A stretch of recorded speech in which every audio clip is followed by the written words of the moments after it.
ग्वालियर जा रहे थे, क्या वहाँ मामला था और किस तरह की अनुमति या रेट की गई है, क्या आप जान रहे हैं? आज हमारा ग्वालियर जाने का कार्यक्रम था और मुझे बेहद अफसोस के साथ कहना पड़ता है, आप लोग जानते हैं कि पिछले 2-2.5 महीने से उत्तर प्रदेश के किसी जिले में हमें नहीं जाने दिया। और आज जब ग्वालियर जाने का हमारा प्रोग्राम था तो हमारे मित्रों ने, साथियों ने प्रशासन से जब अनुमति मांगी हमारे प्रोग्राम के लिए तो वहां से अनुमति नहीं मिली।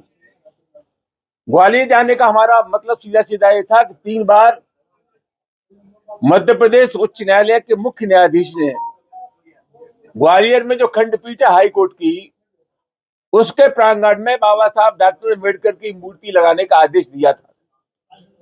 यह अत्यधिक चिंता का सबब है कि कुछ लोग जानबूझ करके ऐसे हालात पैदा कर रहे हैं जिसके चलते वहां तनाव पैदा हो। 3 आदेश होने के बाद भी जब डॉक्टर अम्बेडकर की प्रतिमा वहां स्थापित नहीं हो रही है, इसका सीधा मतलब है ये सरकार की लचर व्यवस्था के चलते हो रहा है। और मैं आरोप लगाना चाहूंगा कि मध्य प्रदेश की सरकार के इशारे पर ही हो रहा है। ये एक मनोवृत्ति है। ये वही लोग हैं, जब हिंदुस्तान का संविधान बनना था फिर इस मनोवृत्ति के लोगों का ये मानना था कि देश में जब संविधान है मनु महाराज का तो किसी नए संविधान की आवश्यकता नहीं है। ये वही लोग हैं जिन्होंने 55 साल तक राष्ट्रीय ध्वज को स्वीकार नहीं किया। तो एक मनोवृत्ति है, एक मेंटलिटी है, एक मानसिकता है जो इस अम्बेडकर की प्रतिमा को लगाए जाने का विरोध कर रहे हैं। आप सब लोग जानते हैं उच्चतम न्यायालय में, सुप्रीम कोर्ट के प्रांगण में डॉक्टर अम्बेडकर की प्रतिमा लगी है।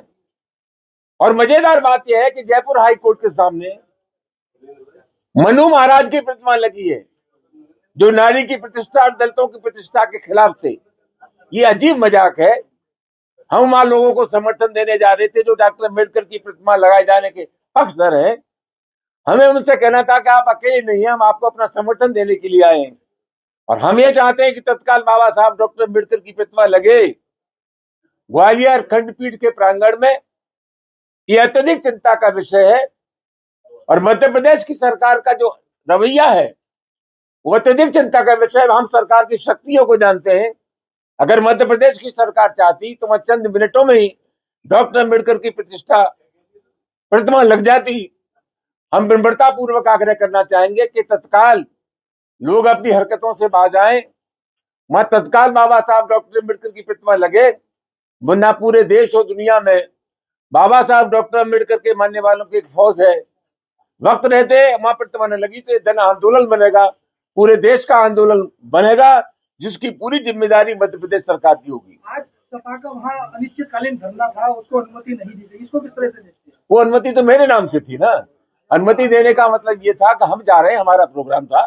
तो कुल मिलाकर के, और मैंने समाजवादी पार्टी के लोगों से आग्रह किया था कि न सिर्फ समाजवादी पार्टी, जो मूर्ति लगाए जाने के पक्षधर लोग हैं, अधिवक्ता हैं, तमाम सामाजिक संगठन है, उन सबको मिलाकर के कार्यक्रम करना चाहिए।